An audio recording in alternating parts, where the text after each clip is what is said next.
जब सम्राट पृथ्वीराज चौहान विश्वासघात के कारण तरैन की दूसरी लड़ाई में परास्त हो गए, तब उन्होंने अपना सब कुछ त्याग कर अनेकों दिनों तक जंगलों में भटकते रहे। एक दिन उनका साक्षात्कार उस जंगलों में एक रहस्यमय व्यक्ति से हुआ, जिसके माथे पर एक अजीब सा घाव था। आयुर्वेद में महारत रखने वाले सम्राट पृथ्वीराज चौहान जी ने उस व्यक्ति के घाव को ठीक करने का प्रयास किया, परंतु लाख प्रयासों के बाद भी वो घाव ठीक नहीं हुआ। थक हार कर जब सम्राट ने उस व्यक्ति से पूछा कि कहीं आप अश्वत्थामा तो नहीं, तब वो व्यक्ति घने जंगलों के अंदर कहीं गायब हो गया। जय और पराजय का विचार छोड़ के कर्तव्य पर ध्यान दो, डर अपने आप दूर हो जाएगा। महाभारत के सबसे चर्चित किरदार अश्वत्थामा के किस्से आज भी इस आधुनिक समाज में लोकप्रिय हैं, क्योंकि सबको ऐसा लगता है कि द्रोण पुत्र अश्वत्थामा आज भी जीवित हैं और अंतिम अवतार कल्कि के अपेक्षा में इस मर्त्य लोक पर भटक रहे हैं, क्योंकि उन्हें द्वापर में श्री कृष्ण जी के द्वारा दिए गए श्राप से मुक्ति इस कलयुग में कल्कि ही देंगे। ये कहानी सच तो है पर पूरा नहीं, क्योंकि 600 वर्ष पुराने भविष्य मालिका के जाई फूलो मालिका नामक ग्रंथ में पेज नंबर 16 पैरा नंबर 28 में संत गुरु अच्युतानंद जी ने कहा था कि अश्वत्थामा जर्मनी रे जन्म लभिची अति गुप्त रेलो जाई फूल बारो समोरे के ताकु पारे, अर्थात अश्वत्थामा जर्मनी में जन्म ग्रहण किया होगा अत्यंत गुप्त अवस्था में, भला युद्ध के भूमि पर उसे कौन हरा पाएगा। इस भविष्यवाणी के अनुसार सप्त चिरंजीवियों में से एक अश्वत्थामा पुनर्वार जर्मनी में मनुष्य जन्म लेकर आए हैं,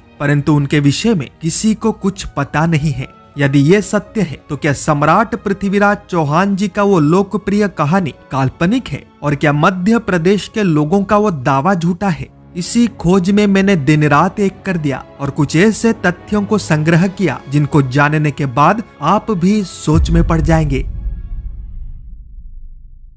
1968 में लुधियाना के एक प्रसिद्ध डॉक्टर जब अपना क्लिनिक बंद करने जा रहे थे, तब अचानक पीछे से एक लंबा चौड़ा व्यक्ति दबे हुए आवाज में आकर कहता है कि बड़ा नाम सुना है तेरा, बहुत बड़ा वैद्य है तू, इलाज कर सकता है मेरा।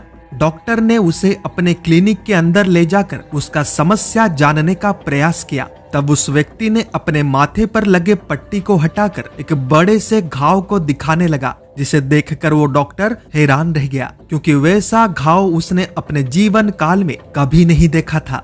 डॉक्टर ने उस व्यक्ति से कहा कि थोड़ी देर अपेक्षा कीजिए, मैं अपने यंत्रों को लेकर आता हूँ ताकि मैं घाव का अच्छे से जांच कर सकूं। तब उस व्यक्ति ने फिर से दबे हुए आवाज में पूछा कि क्या तुम जानते हो कि मैं कौन हूँ?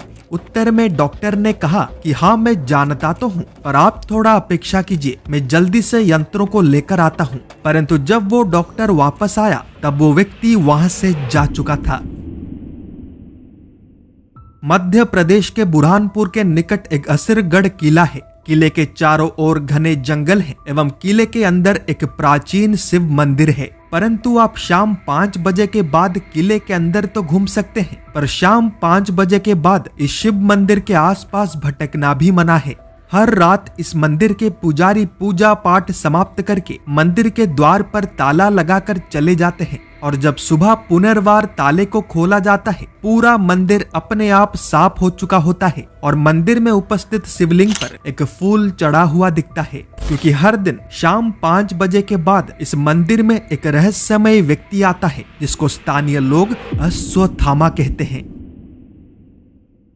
सम्राट पृथ्वीराज चौहान जी ने मोहम्मद घौरी को 4 बार युद्ध में परास्त किया था, परंतु 5वीं बार अपनों के द्वारा किए गए विश्वासघात के कारण उन्हें हार का सामना करना पड़ा था। इस हार के कारण उन्होंने अपना सब कुछ त्याग कर जंगलों की ओर चल पड़े, जहां पर एक दिन उनका साक्षात्कार एक लंबे चौड़े व्यक्ति से हुआ, जिसके माथे पर एक बड़ा सा घाव था। सम्राट पृथ्वीराज चौहान आयुर्वेद के विद्या में निपुण थे और उन्हें जड़ी बूटियों का पूर्ण ज्ञान था। इसी कारण उन्होंने उस व्यक्ति के ओर मित्रता का हाथ बढ़ाते हुए उसके उस घाव को ठीक करने में लग गए। अनेकों दिन बीत जाने के बाद भी दवाइयों का कोई असर नहीं दिख रहा था। थक हार कर जब सम्राट ने उस व्यक्ति से पूछा कि कहीं आप अश्वत्थामा तो नहीं, तब वो व्यक्ति घने जंगलों के अंदर कहीं गायब हो गया। अश्वत्थामा को लेकर आज हजारों कहानियां समाज में प्रचलित हैं, परंतु उनमें से 99% काल्पनिक या मनगढ़ंत है। लुधियाना के उस डॉक्टर का कहानी सुनने में रोचक अवश्य है, but it has no strong evidence, यानी इस कहानी का कोई ठोस प्रमाण नहीं है। ये कहानी सबसे पहले आज से 10 साल पूर्व इंडिया फोरम नामक एक वेबसाइट पे एक इंडिविजुअल ऑथर के द्वारा प्रकाशित किया गया था, यानी इसका कोई भी क्रेडिबल सोर्स नहीं है। मध्य प्रदेश के उस शिव मंदिर का कहानी सच तो है, पर वो व्यक्ति अश्वत्थामा ही है, इसका कोई ठोस प्रमाण नहीं है, केवल स्थानीय लोगों के दावों को छोड़कर, क्योंकि ये घटना आज भी होता है, फिर भी किसी ने उस व्यक्ति को नहीं देखा है। परंतु सम्राट पृथ्वीराज चौहान जी के उस कहानी में दम है, क्योंकि वो कहानी मनगढ़ंत नहीं बल्कि एक रियल रिकॉर्डेड हिस्ट्री है। 12वीं सदी में हिंदी साहित्य के महान कवि एवं पृथ्वीराज चौहान जी के मित्र चंदवरदाई जी ने पृथ्वीराज रासो नामक ग्रंथ का रचना किया था, जिसे हिंदी का सबसे बड़ा महाकाव्य ग्रंथ माना जाता है, क्योंकि उसमें 10,000 से भी अधिक छंद हैं। इसी महाकाव्य के ग्रंथ में ही सम्राट पृथ्वीराज चौहान एवं अश्वत्थामा के बीच हुए साक्षात्कार का वर्णना मिलता है। अब प्रश्न है कि कौन सा ग्रंथ सही है, भविष्यमालिका जिसमें कहा गया है कि अश्वत्थामा पुनर्वार जर्मनी में जन्म हुए हैं, या पृथ्वीराज रासो जिसमें कहा गया है कि अश्वत्थामा पृथ्वीराज चौहान जी से मिल चुके हैं। सही तो दोनों ही हैं, बस उन्हें सही से समझने की आवश्यकता है। सनातन में मोक्ष प्राप्ति इस मनुष्य जीवन का अंतिम लक्ष्य यानी अल्टीमेट गोल है, जिसका सिंपल सा मीनिंग है कि इस निरंतर चल रहे जीवन मृत्यु के चक्र से मुक्ति। हम जन्म लेते हैं, जीवित रहने के लिए संघर्ष करते हैं, अनेकों प्रकार के दुख कष्ट पीड़ा को सहते हैं और अंत में मर जाते हैं, फिर से जन्म लेते हैं और फिर से मर जाते हैं। ये चक्र तब तक चलता रहता है जब तक आत्मा को मोक्ष का प्राप्ति नहीं हो जाता, क्योंकि मोक्ष के बाद आत्मा ब्रह्मांड के मूल तत्व यानी परम ब्रह्म में वापस समा जाता है और इस जीवन मृत्यु के बंधनों से मुक्त हो जाता है। क्या आप इस जीवन मृत्यु के चक्र में हमेशा हमेशा के लिए फंस कर रहना चाहते हो? 100% का उत्तर ना ही होगा, क्योंकि इसका कल्पना करना भी कष्टदायक है, परंतु इससे भी कई गुना अधिक कष्टदायक उनका जीवन है जो पिछले जन्म के कर्म गुण एवं परिचय के साथ जन्म हुए हैं, जैसे कि अश्वत्थामा। हो सकता है अश्वत्थामा पुनर्वार जर्मनी में जन्म तो हुए हैं, पर वर्तमान के समय में भारत के अंदर निवास कर रहे हो। ये भी हो सकता है कि संत गुरु अच्युतानंद हमें कुछ और कहने का प्रयास कर रहे हो। इसी कारण अंतिम विचार मैं आप पर छोड़ता हूं।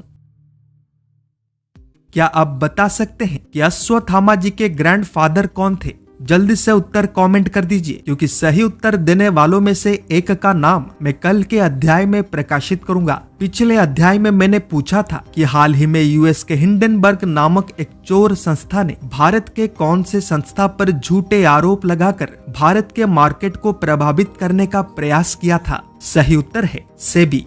विजेता है 448 शिवम। हमारे परिवार से जुड़ने के लिए आपका बहुत बहुत धन्यवाद। आप भी इस परिवार का हिस्सा बने। लाइक, शेयर, सब्सक्राइब एवं फॉलो करें ताकि सच हर घर तक पहुंच पाए। जय जगन्नाथ, जय पंचसखा, जय हिंद।